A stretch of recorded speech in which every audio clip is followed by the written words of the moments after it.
دیکھیے یہ تو افسوس کی بات ہے کہ یہاں پارلیمنٹری پریکٹسز جو یہاں پہ ان پلیس تھیں جموں کشمیر میں، جب سے بی جے پی اس صدر میں آئی ہے تب سے یہاں پہ ان مریاداؤں کا کوئی خیال نہیں رکھا جا رہا۔ آج جس طریقے سے ان لوگوں نے بیہیو کیا، جس طریقے سے وہ ٹیبلز پہ چڑھے، پاؤں اس کے اوپر رکھے، تو یہ براہ راست اسمبلی کا ایک یہ کہیں کہ انسلٹ ہے۔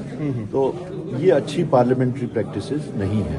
باقی ٹھیک ہے، آپ کو اپنی بات رکھنی ہے، آپ ایک دائرے کے اندر رہ کے، اخلاقی دائرے کے اندر رہ کے بھی وہ بات کر سکتے ہیں، لیکن جس طریقے سے انہوں نے بیہیو کیا، مجھے نہیں لگتا کہ یہ کوئی بھی سماج جو ہے اس کو ایکسیپٹ۔ میں کافی دنوں سے اس بات پہ بات کر رہا ہوں کہ جب تک یہاں پہ ہالسٹک اپروچ نہیں لیا جائے گا، جب تک یہاں پہ ایک انکلوسیو اپروچ نہیں لیا جائے گا، یہ دو پاور سینٹرز کا جو طریقہ کار یہاں پہ چل رہا ہے، مجھے نہیں لگتا کہ یہ ملک کے حق میں ہے یا جموں کشمیر کے حق میں ہے۔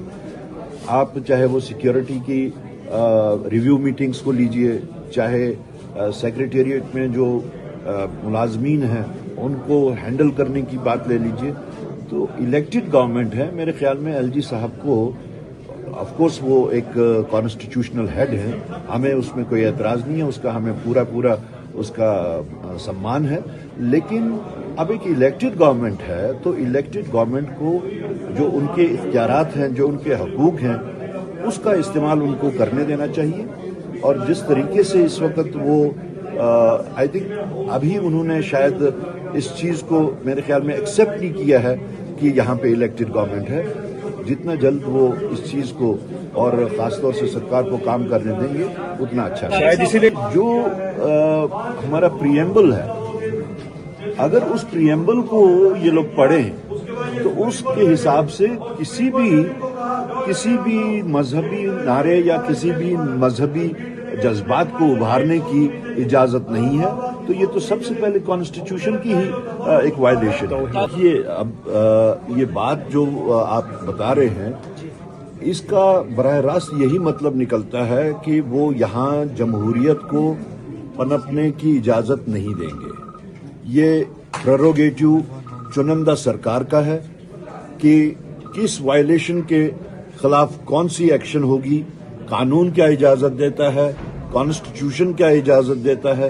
نو بڈی از اوور دا لا اور نو بڈی از ابو دا کانسٹیٹیوشن۔ دیکھیے، نیشنل کانفرنس کی طرف سے آج جو ریزولوشن پیش ہوا، اس کے بعد بی جے پی کا جو وہاں پہ انہوں نے جو بیہیو کیا، جس طریقے سے انہوں نے بیہیو کیا، میرے خیال میں وہ ایک سول سوسائٹی یا پروگریس سوسائٹی میں ایسی چیزیں نہیں ہونی چاہیے۔ ہمیں اس چیز کا اندازہ رہنا چاہیے کہ آج 10 سال کے بعد یہاں پہ سرکار بنی ہے، یہاں الیکشنز ہوئے ہیں، لوگوں کے مسئلے مسائل اور جو جن مصیبتوں سے لوگ یہاں پہ گزرے ہیں اس کا ازالہ ہونا چاہیے، لیکن جس انداز میں انہوں نے کیا وہ قابل قبول نہیں ہے۔ اور جو ریزولوشن آیا، وہ resolution in the shape of ایک ویریڈ طریقے سے آیا ہے، اس میں سارے کمپوننٹس اس میں دیکھنے کو ملے، جیسے کہ ریسٹوریشن آف دا فیڈرلزم۔ ہم we are a part of federal India, ہمارا فیڈرل اسٹرکچر جو ہے وہ وڈرا کر دیا گیا تھا، تو ہم اپنے اس فیڈرلزم کو یعنی اسٹیٹ ہوڈ کو ہم ریسٹور کرنا چاہتے ہیں، along with the guarantees which we had about our land and about our jobs۔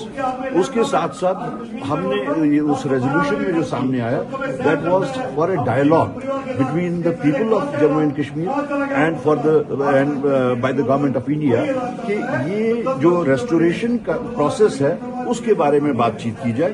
ایسا obnoxious اس میں نہیں تھا کہ جس کے واسطے یہ سارا شورغل کیا گیا۔ میرے خیال میں یا تو ریزولوشن انہوں نے پڑھا نہیں، یا تو وہ پڑھ کے سمجھنا نہیں چاہتے، یا وہ اس چیز کو جو ہے وہ ایک ایسا ایشو بنانا چاہتے ہیں جس سے وہ باقی اپنی جو انہوں نے اس کو ملکنگ کاؤ بنایا ہوا ہے، vote politics. This is a resolution which has asked for the restoration of the federal structure of Jammu and Kashmir, which was smashed unilaterally, arbitrarily, unconstitutionally, undemocratically. And in this, the resolution says that the government of India should start a dialogue with the people of Jammu and Kashmir, that is the representative character which the assembly is holding. Right. So I don't know, which infuriated them, but I think they have not either read it or understood it, or it's simply to politicize it. Nobody is above law, nobody is above constitution. I think Abhi mind is not accepting the change. I think better to accept the change as quick as possible.